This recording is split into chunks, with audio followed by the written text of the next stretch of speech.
is your bucket for kids? How Full is Your Bucket for Kids? Written by Tom Rath and Mary Reckmeyer. Illustrated by Maury J. Manning. Felix was putting one of the last blocks on his tower when his little sister came in. I want to build with you, she said. Felix scowled. Go away, you're too little.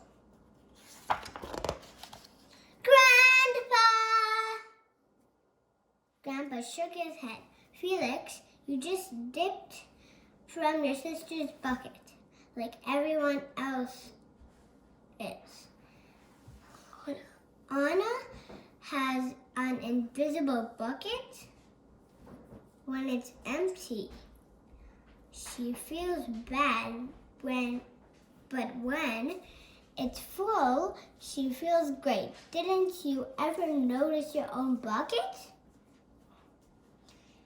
Invisible bucket? Sometimes Felix couldn't quite tell when his grandfather was joking.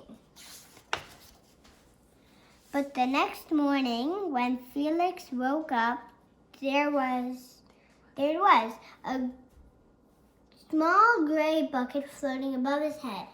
Whoa, how does it float? How does he see it? It's invisible. When Felix came down to have breakfast, his mom was in a hurry. I've got a meeting this morning, and it's almost time to go. Anna, sit still. That hurts. Felix slipped, and choco wheats scattered across the floor. Felix yelled. His mom, you should have used the stool to reach that.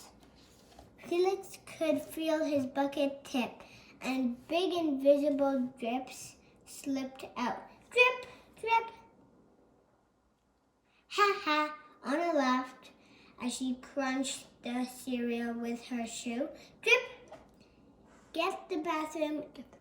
Get the broom and clean that up before you miss the bus, scolded Mom.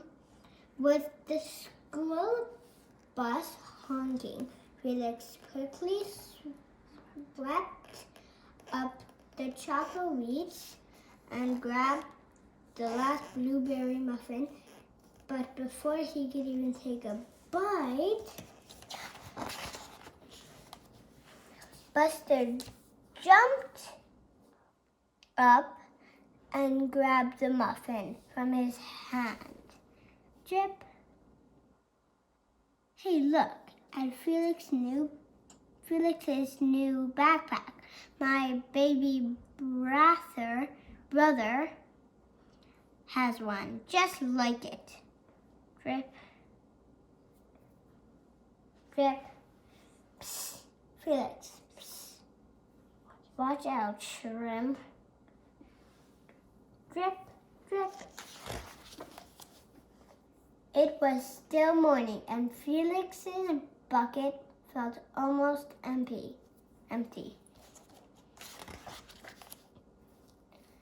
As he watched his classmates walk into the room, he secretly hoped they would trip and fall. That's what it feels like when you have an empty bucket. Felix slumped into his seat and waited for something else bad to happen. Mrs. Bubblenickel walked slowly up to his desk and handed him a paper he could hardly bear to look. Felix, you wrote a wonderful story. Would you please share it with the class? Felix grinned and felt a big drop land right in his bucket. Drop, drop, plop, plink, drop. The Gigantosaurus, who wanted a pet by me, Felix. The class grew quiet. They laughed at all the right places and oohed at the scary parts.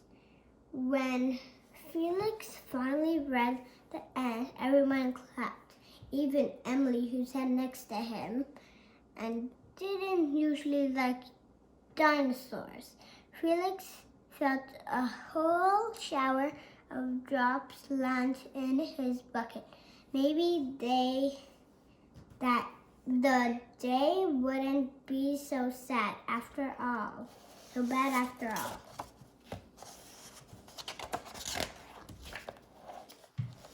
Drop! Team captains today are Veronica and Felix. Drop! Nice cow. It's a dog. Well, nice colors there, Felix. Drop. Cool blazer and backpack, Felix. Drop.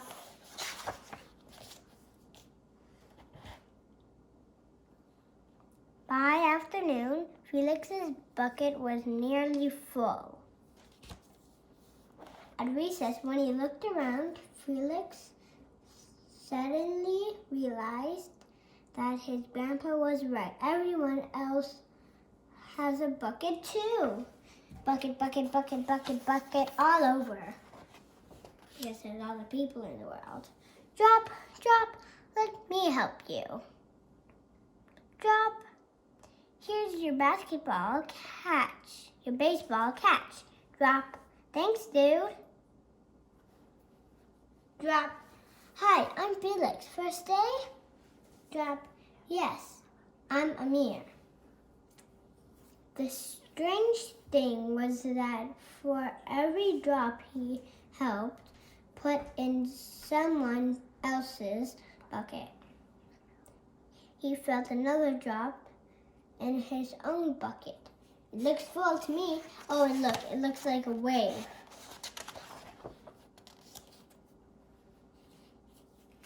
When Felix burst in the door after school, he shouted, "You're right, Grandpa, I do have a bucket, and I understand how it works." Then he saw on a torn doll, "Bad dog!"